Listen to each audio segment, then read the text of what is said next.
Hello guys, welcome back to my YouTube channel. Today I'm going to be telling the story of a Japanese urban legend. Before I start this video, I want to say that I'm not the best artist. I'm still a beginner and trying to get better, so bear with me lol. This is the story of the boy who survived hachishakusama. Before I start, here's a bit of her background. Hachishakusama is a woman as tall as 8 feet. She appears in a white dress and a white hat. Apparently she has some unnatural powers like teleportation, incredible stealth, vast immortality, and manipulation. She is known to abduct kids.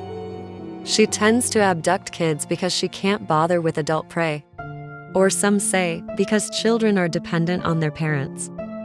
She stalks her victims for weeks or months before killing them. Apparently, children who become her victims hear her voice repeating a word. They say she has a super deep and masculine voice. And she repeats this word po, sounding something like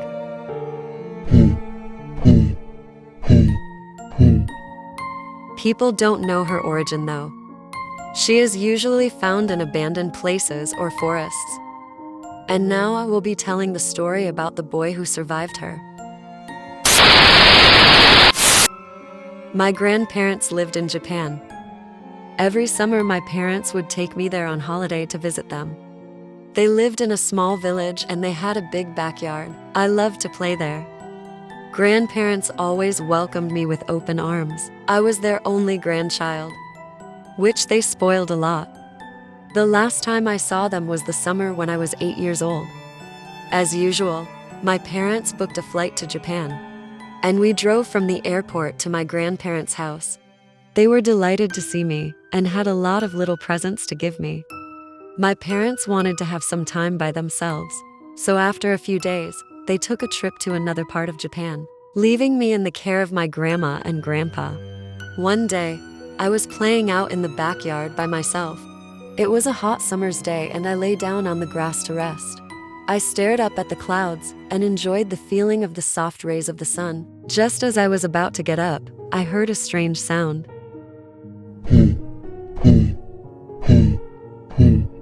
I didn't know what it was and it was hard to figure out where it was coming from. It sounded almost like somebody was making the noise themselves. I was looking around, searching for the source of the noise when suddenly, I noticed something on top of the tall hedges that enclosed the backyard. It was a straw hat. It wasn't resting on the hedge, it was behind it. That's where the sound was coming from. Then, the hat began to move, as if someone was wearing it. The hat stopped at a small gap in the hedge. I could see a face peering through.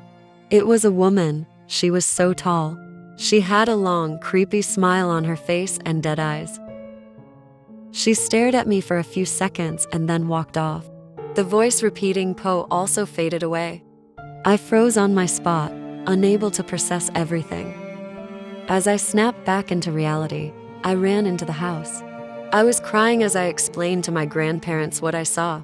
They weren't really attentive to my words until I mentioned hearing po, po, po. As soon as they heard that, they looked at each other with wide eyes. Grandma covered her mouth with her hand and Grandpa's face became serious. This is very important. Tell us how tall she was, Grandpa spoke intensely. I told them, sniffling, at least as tall as those hedges. My grandma started tearing up, and Grandpa asked more and more questions. Where was she? When did this happen? What did you do? Did she see you? I tried to answer his questions as much as I could. He suddenly rushed out to the hallway and made a phone call, informing my parents to pick me up as soon as possible. Grandpa came barging back into the room and spoke to my grandmother. I've got to go out for a while, he said. You stay here with the child.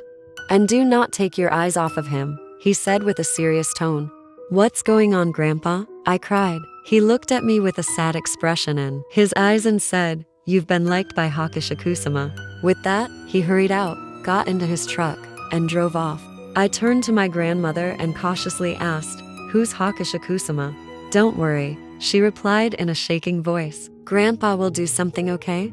As we sat nervously in the kitchen waiting for my grandfather to come back, She explained what was happening and all about the 8 feet tall lady. She also told me a long time ago she was captured by monks and they managed to confine her in a ruined building on the outskirts of the village. They trapped her using 4 small religious statues called jizos that they placed at the north, south, east, and west of the ruins. She wasn't supposed to be able to move from there. Somehow, it managed to escape. The last time it appeared was 15 years ago.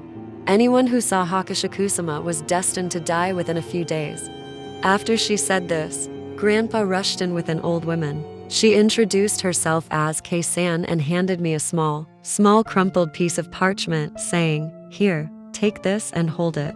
Then, she and Grandpa went upstairs to do something. I was left alone in the kitchen with my grandmother again. I was beginning to get really frightened by all this. After a while, Grandpa and Kei-san took me upstairs and brought me into my room. The windows were covered in newspaper, and a lot of ancient runes had been written on them. Small bowls of salt in all 4 corners of the room, and a Buddha figure placed at the center of the room on top of a wooden box. There was also a bright blue bucket. "What's the bucket for?" I asked. "That's for your pee and poo," Grandpa replied.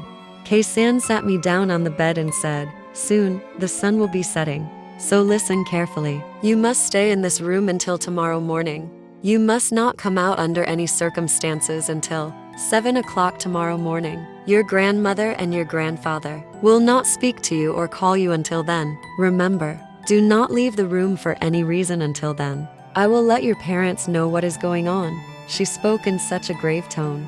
"You have to follow Kei-san's instructions to the letter," Grandpa told me, "and never let go of the parchment she gave you. If anything happens, pray, okay? And make sure you lock this door when we leave," they said, walking out. I closed the bedroom door and locked it. I tried to watch the TV to distract myself, but I felt nervous and sick. I couldn't even eat the food Grandma gave me. I felt like I was in prison, and I was very depressed and scared. I lay down on the bed, and before I knew, I was fast asleep. I suddenly woke up by taps on my window. I checked the time and it was 1 a.m. I felt the blood draining from my face, and my heart skipped a beat. I turned the TV's volume up to distract myself from the noise. Eventually it stopped, and I heard my grandpa's voice. "Are you okay in there?" he asked. "You don't have to stay in there all alone. I can come in and keep you company." I smiled and rushed over to open the door when I suddenly realized it was only 1 a.m. Kei-san said not to get out till 7 a.m. and Grandpa knew that very well. Is it possible that this is? Suddenly he knocked again.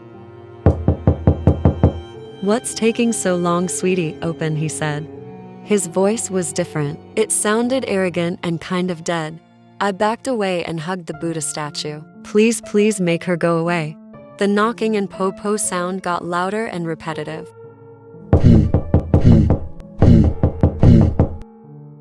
I cried and prayed the whole night, when suddenly the knocking and voice stopped.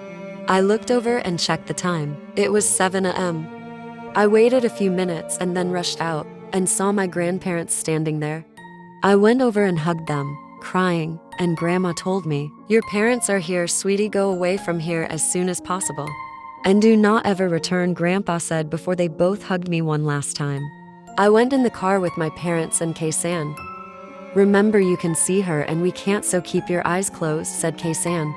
After a while, I heard Kei-san mutter, "This is where it gets hard." Suddenly, I started hearing that same word being repeated again. I clutched onto the parchment paper that I had been holding all night, but I accidentally peeked outside and could not stop looking. She was there. She had kept a pace with us, her white clothes swaying with the wind. Suddenly, my dad shouted, "Close your eyes." Once again, there was tapping and po being repeated again and again. Everyone could hear the tapping and Kei-san starting saying the prayer louder. The tension inside the car was unbearable. Then I heard her deep voice scream, "No," and that was the last time I saw and heard her. I returned back to where I came from and haven't been able to go back ever since. It has been 10 years since that. I still call my grandparents. Well, only my grandma. One day I was on the phone with her. "Hey, how is it, Grandma?" "Oh, you know, as usual, all by myself," she said with a sad tone. "You should visit," she suggested. But you know, she cut me off and said, "Oh, that was a long time ago. You're an adult now, nothing will happen." she said, but her tone was weird. Hachishakusama, I accidentally blurted out. Correct, she said in a cold tone, and then I heard her.